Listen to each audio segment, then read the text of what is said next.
नमस्कार।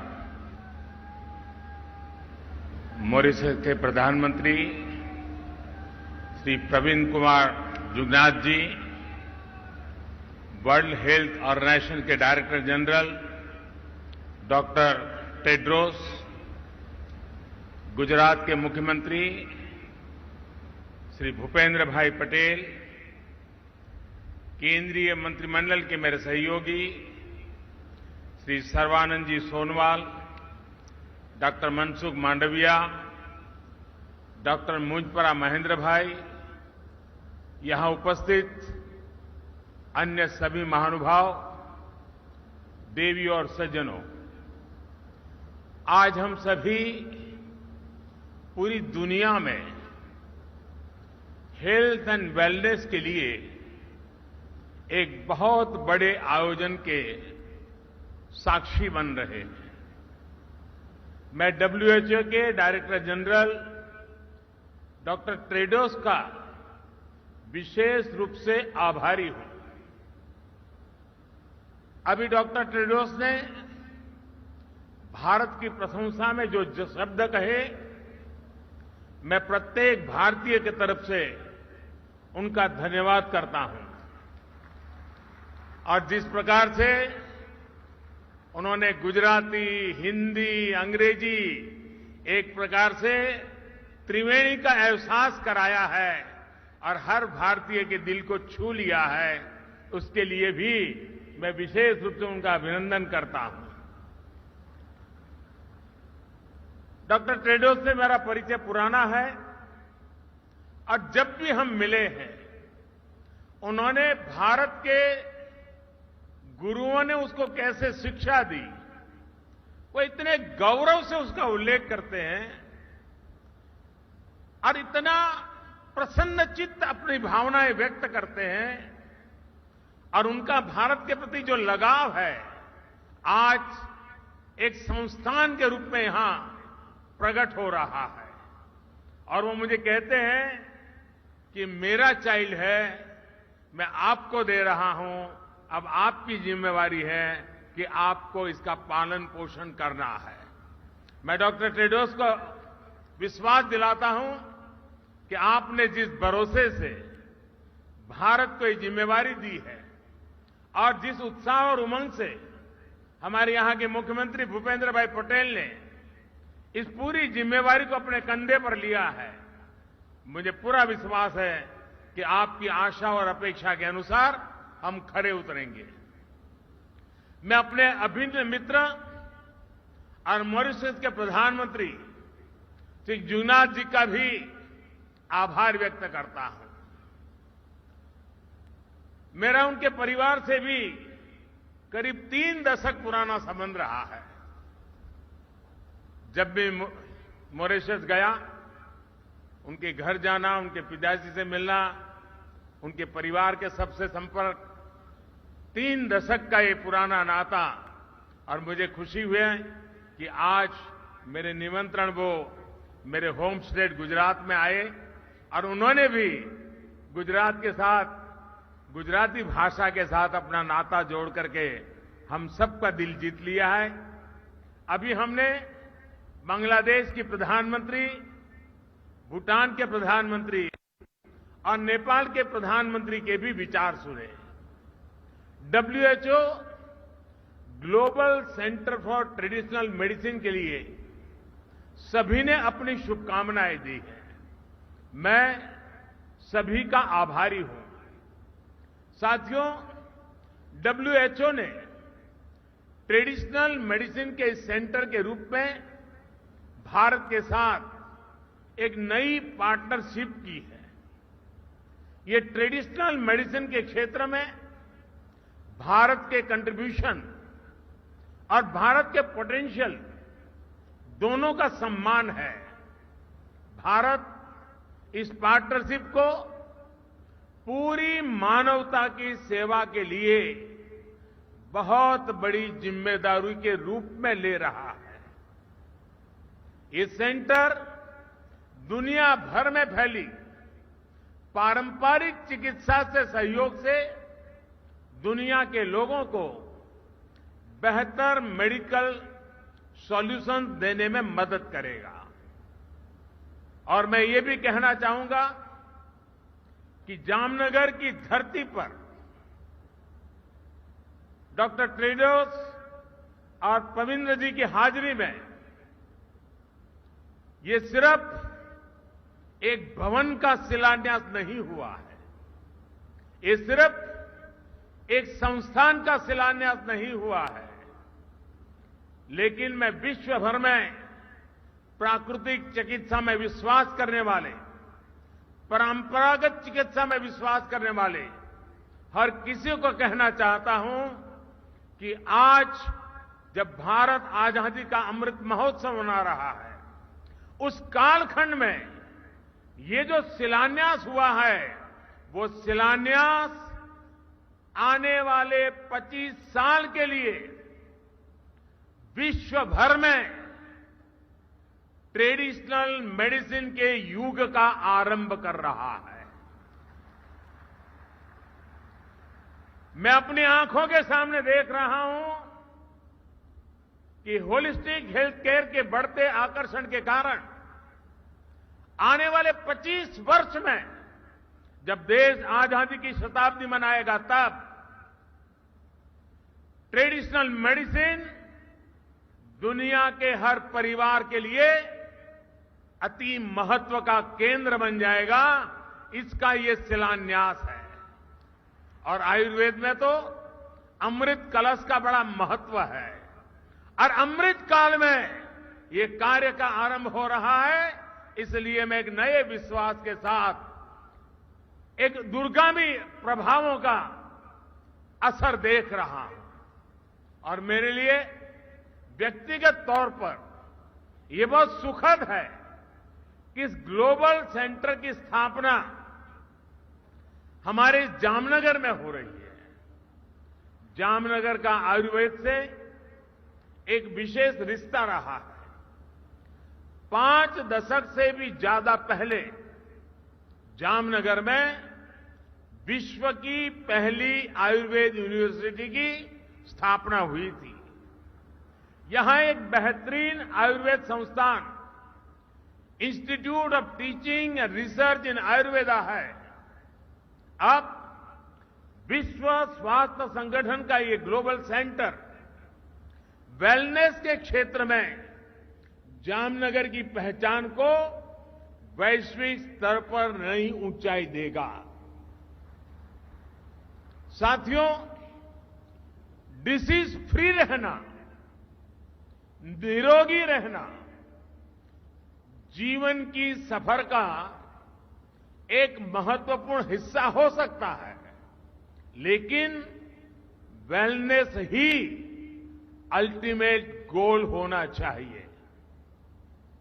साथियों, वेलनेस का हमारा जीवन में क्या महत्व है, ये हमने कोविड पैंडेमिक के इस दौर में अनुभव किया है। इसलिए विश्व को आज हेल्थ केयर डिलीवरी के नए आयाम की तलाश है।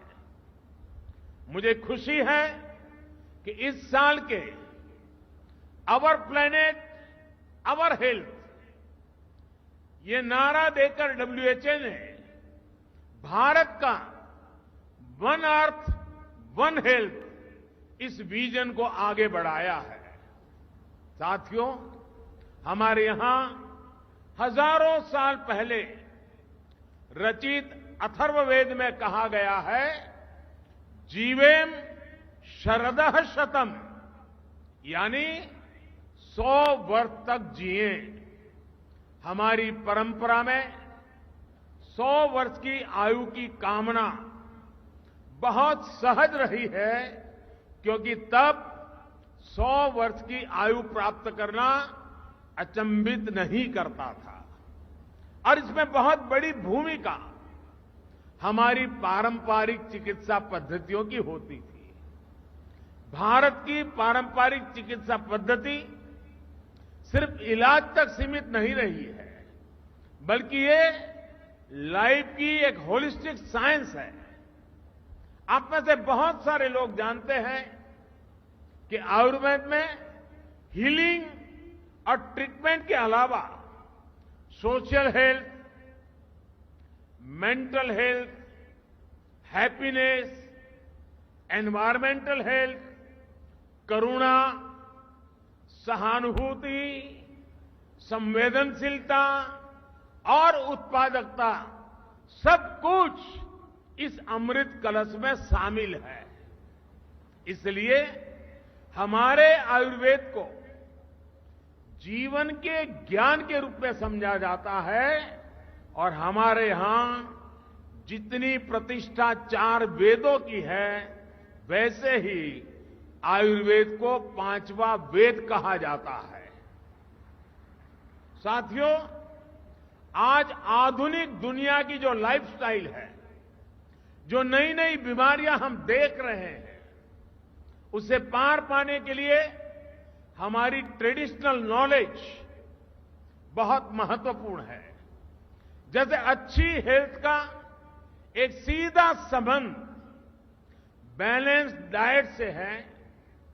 हमारे पूर्वज यह मानते थे कि किसी भी रोग का आधा उपचार बैलेंस डाइट में छिपा होता है। हमारी पारंपरिक चिकित्सा पद्धतियां इन जानकारियों से भरी हुई है कि किस मौसम में क्या खाना चाहिए, क्या नहीं खाना चाहिए। और इन जानकारियों का आधार सैकड़ों वर्षों का अनुभव है, सैकड़ों वर्षों के अनुभव का संकलन है। जैसे हमारे यहां भारत में एक समय था जब विशेष रूप से मोटे अनाज मिलेट्स के उपयोग पर हमारे बुजुर्ग बहुत बल देते थे। समय के साथ हमने इसका उपयोग कम होते भी देखा और आजकल फिर से मिलेट्स की चर्चा बढ़ते हुए देख रहे हैं। मुझे इस बात का भी संतोष है कि मिलेट्स के उपयोग को बढ़ावा देने के लिए भारत का प्रस्ताव यूनाइटेड नेशंस ने स्वीकार किया है। वर्ष 2023 को इंटरनेशनल मिलेट ईयर घोषित करना मानवता के लिए बहुत हितकारी कदम है। एक्सेलेंसी, अभी कुछ समय पहले भारत में जो नेशनल न्यूट्रिशन मिशन शुरू हुआ है, उसमें भी हमारी प्राचीन और पारंपरिक विद्या को ध्यान में रखा गया है।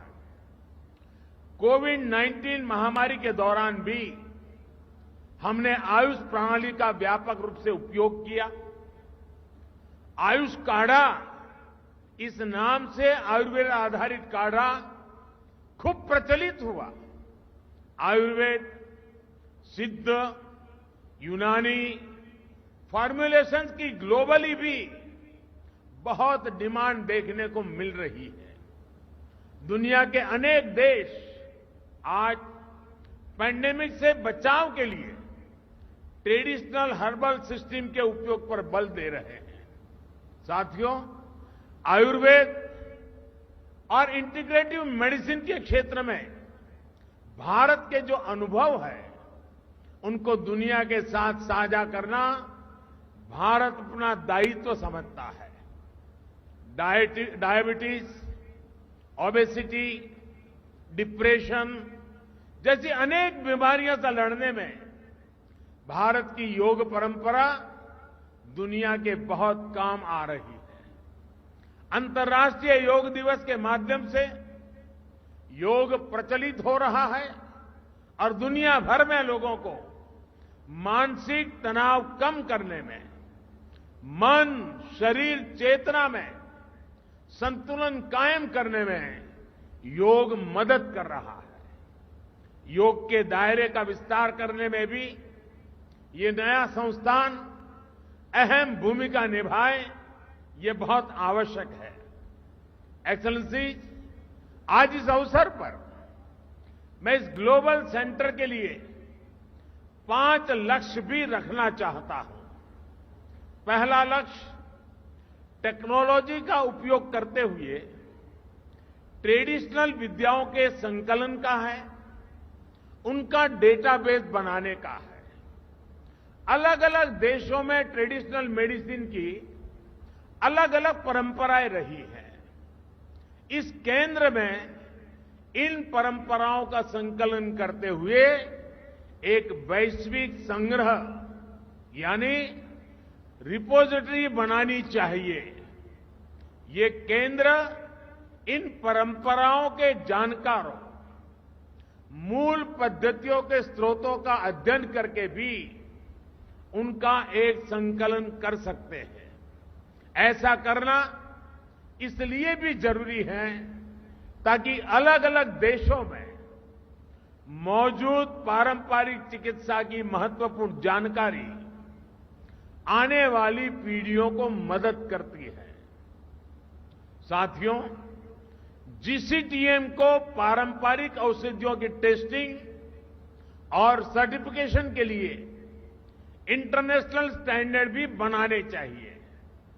ये आपकी संस्था का दूसरा लक्ष्य हो सकता है। इससे हर देश में लोगों का भरोसा इन औषधियों पर और बढ़ेगा।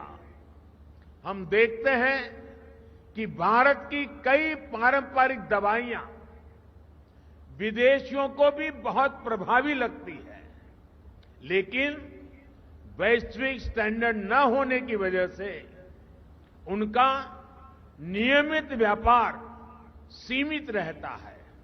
इसलिए उनकी उपलब्धता अभी कम रहती है।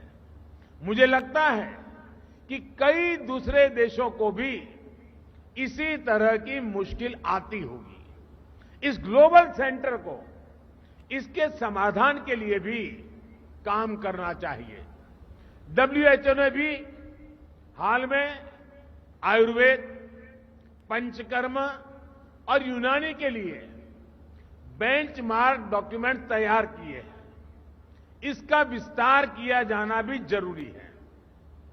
साथियों, जीसीटीएम एक ऐसा प्लेटफॉर्म बनना चाहिए जहां विश्व की पारंपरिक चिकित्सा पद्धतियों के एक्सपर्ट्स एक साथ आए, एक साथ जुटे, अपने अनुभव साझा करें। इन प्रयासों को ये ग्लोबल सेंटर अपना तीसरा लक्ष्य बना सकता है। क्या ये संस्थान एक सालाना समारोह कर सकता है? कोई एनुअल ट्रेडिशनल मेडिसिन फेस्टिवल कर सकता है जिसमें दुनिया के ज्यादा से ज्यादा देशों के एक्सपर्ट्स चिंतन करें, अपनी पद्धतियों को साझा करें।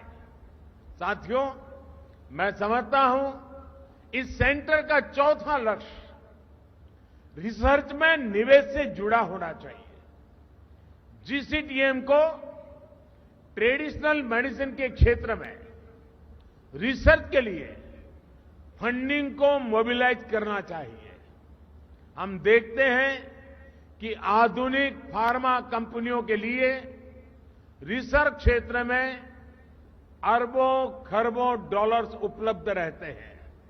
हमें उसी तरह के रिसोर्सेज ट्रेडिशनल मेडिसिन में रिसर्च के लिए भी तैयार करने चाहिए। पांचवा लक्ष्य ट्रीटमेंट प्रोटोकॉल से जुड़ा है। क्या जीसीटीएम कुछ स्पेसिफिक बीमारियों के लिए होलिस्टिक ट्रीटमेंट प्रोटोकॉल विकसित कर सकता है जिसमें मरीज को मॉडर्न और ट्रेडिशनल मेडिसिन दोनों का फायदा मिले? अपने हेल्थ केयर सिस्टम में इन प्राचीन विद्यालयों के इफेक्टिव इंटीग्रेशन से अनेक बीमारियों से लड़ने में मदद मिल सकती है। साथियों, हम भारतीय वसुधैव कुटुंबकम और सर्वे संतु निरामय इस भावना से जीने वाले लोग हैं।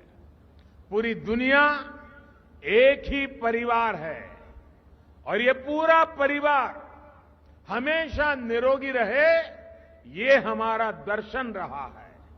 आज WHO जीसीटीएम की स्थापना से भारत की ये परंपरा और समृद्ध हो रही है।